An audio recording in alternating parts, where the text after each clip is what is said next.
Shalom, welcome to Tactically Torah. I am Heath Hayes. Today is day 56 of Read the Bible in a Year, and we are in Numbers, chapters 34. We're reading all the way to the end through chapters 36. If you want to follow along in the scriptures, we're on page roughly 181, depending on if you're reading large text or small text, but they follow along pretty closely to each other. It's a few pages here, so let's just go ahead and dive right on in. And again, we're finishing the book of Numbers.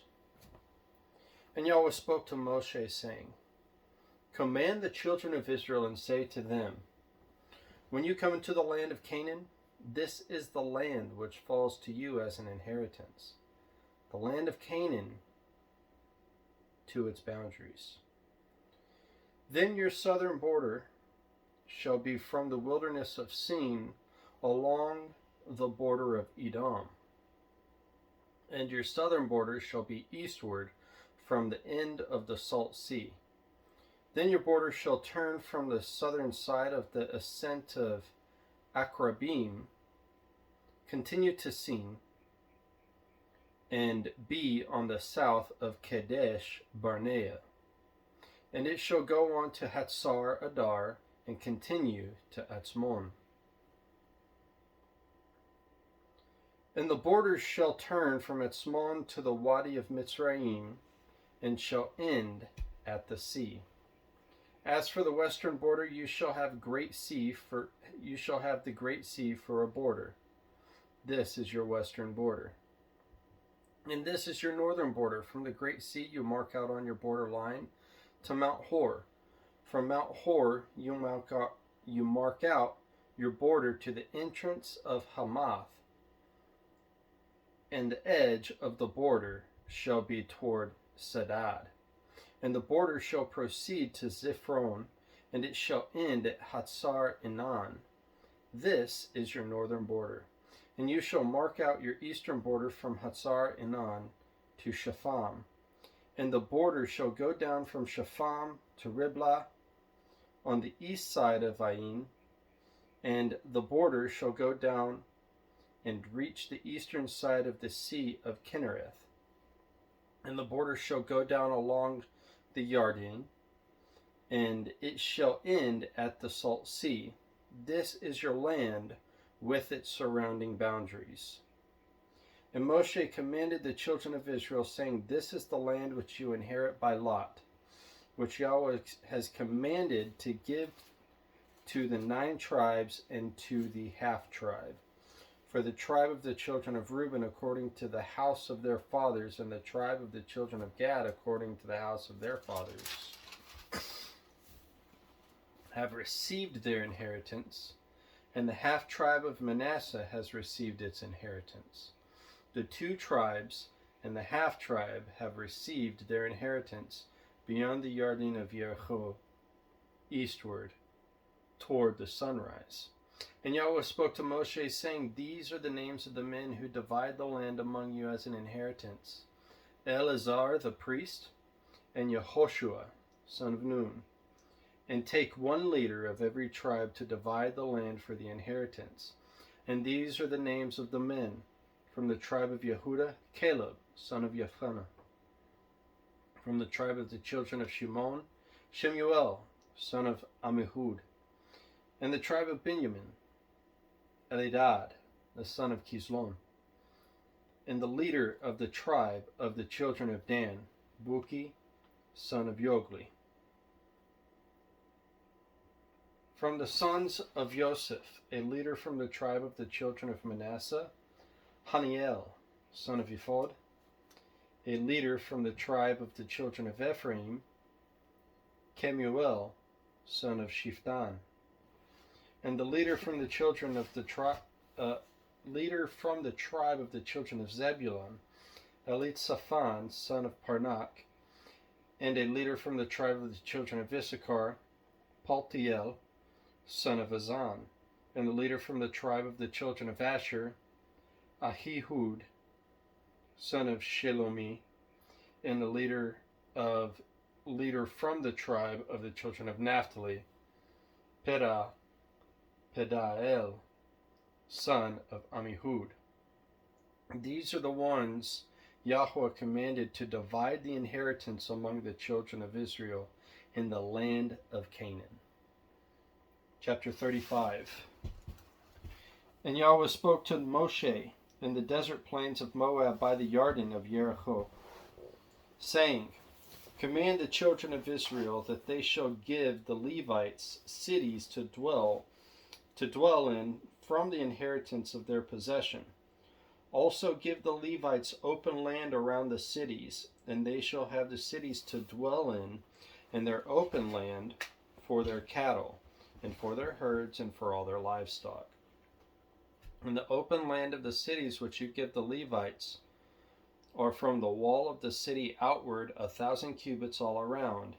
And you shall measure outside the city on the east side 2,000 cubits, and on the south side 2,000 cubits, on the west side 2,000 cubits, and on the north side 2,000 cubits. And the city is in the middle. This is to them the open land for the cities. And the cities which you give to the Levites are 6 cities of refuge, which you give to the manslayer to flee to, and to these you add 42 cities. All the cities which you give to the Levites are 48, these with their open land. And the cities which you give are from the possession of the children of Israel. From the larger tribe you give many, from the smaller tribe you give a few. Each one gives some of its cities to the Levites in proportion to the inheritance that each inherits. And Yahweh spoke to Moshe, saying, Speak to the children of Israel, and say to them, When you pass over the Yarden to the land of Canaan, then you shall choose cities to be cities of refuge for you, that the manslayer who struck someone mistakenly shall flee there, and they shall be cities of refuge for you from the Redeemer, and the manslayer is not to die until he stands before the congregation for right ruling. And of the cities which you give, 6 are to be cities of refuge. Give 3 cities beyond the Yarden, and 3 cities in the land of Canaan as cities of refuge. These 6 cities are for refuge for the children of Israel, and for the sojourner and the settler in their midst, for anyone who mistakenly strikes someone to flee there. But if he has stricken him with an instrument of iron so that he dies, he is a murderer. The murderer shall certainly be put to death. And if he has stricken him with a stone in the hand, by which one could die, and he does die, he is a murderer. The murderer shall certainly be put to death. Or if he has stricken him with a wooden instrument that could kill him, and he does die, he is a murderer. The murderer shall certainly be put to death. The Redeemer of blood himself puts the murderer to death. When he meets him, he puts him to death. And if he thrusts him through in hatred, or throws an object at him while lying in wait, so that he dies, or in enmity he strikes him with his hand so that he dies, the one who struck him shall certainly be put to death, for he is a murderer. The Redeemer of blood puts the murderer to death when he meets him. But if he pushes him suddenly without enmity, or throws an object at him without lying in wait, or uses a stone by which a man could die, throwing it at him without seeing him, so that he dies, while it was not his enemy or seeking his harm, then the congregation shall judge between him who struck someone and the Redeemer of blood according to these right rulings.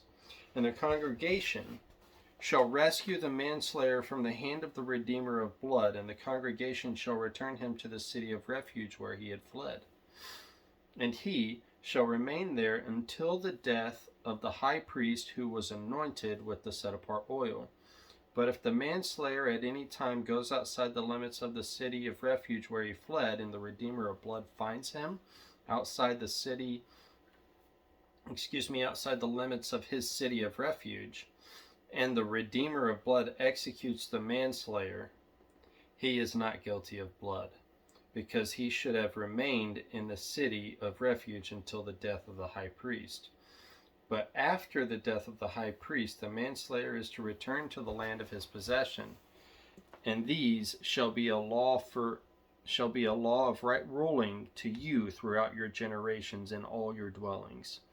Whoever strikes a being, the murderer shall be executed by the mouth of witnesses.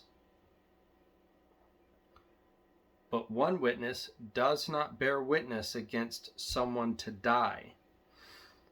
And take no ransom for the life of a murderer who is guilty of death, but he shall certainly be put to death. And take no ransom of him who has fled to a city of refuge to return to dwell in the land before the death of the priest. And do not profane the land where you are, for blood profanes the land, and the land is not pardoned for the blood that is shed on it, except by the blood of him who shed it. And do not defile the land which you inhabit, in the midst of which I dwell, for I, Yahweh, am dwelling in the midst of the children of Israel. Chapter 36. And the heads of the fathers of the clans of the children of Gilad, son of Machir, son of Manasseh, of the clans of the sons of Joseph, came near and spoke before Moshe, before the leaders and the heads of the fathers of the children of Israel, and said, Yahweh commanded my master to give the land as an inheritance by lot to the children of Israel. And my master was commanded by Yahweh to give the inheritance of our brother Zelophehad to his daughters.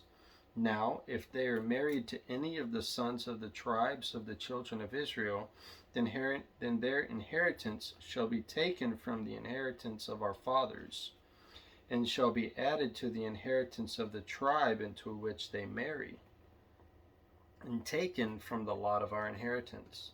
And if the Yobel of the children of Israel takes place, then their inheritance shall be added to the inheritance of the tribe which they marry, and their inheritance taken away from the inheritance of the tribe of the fathers. And Moshe commanded the children of Israel according to the word of Yahweh, saying, What the tribe of the sons of Joseph speaks is right. This is the word which Yahweh has commanded for the daughters of Zelophehad, saying, Let them marry who is good in their eyes, but let them marry only within the clan of their father's tribe. And the inheritance of the children of Israel is not to change hands from tribe to tribe, for every one of the children of Israel is to cling to the inheritance of the tribe of his fathers. And every daughter possessing an inheritance in any tribe of the children of Israel is to be the wife of one of the clan of her father's tribe, so that the children of Israel possess each the inheritance of his fathers. Thus, the inheritance is not to change hands from one tribe to another, but every tribe of the children of Israel is to cling to its own inheritance. As Yahweh commanded Moshe, so did the daughters of Zelophehad. From Mahlah, Tirzah, and Hoglah, and Milcah, and Noah, the daughters of Zelophehad were married to the sons of their father's brothers. And they were married into clans of the children of Manasseh, the son of Joseph, and their inheritance remained in the tribe of their father's clan. These are the commands of the right rulings which Yahweh commanded the children of Israel by the hand of Moshe in the desert plains of Moab by the Yarden of Jericho. All right, that's it. Next time, we're starting up in Deuteronomy chapter 1. Shalom.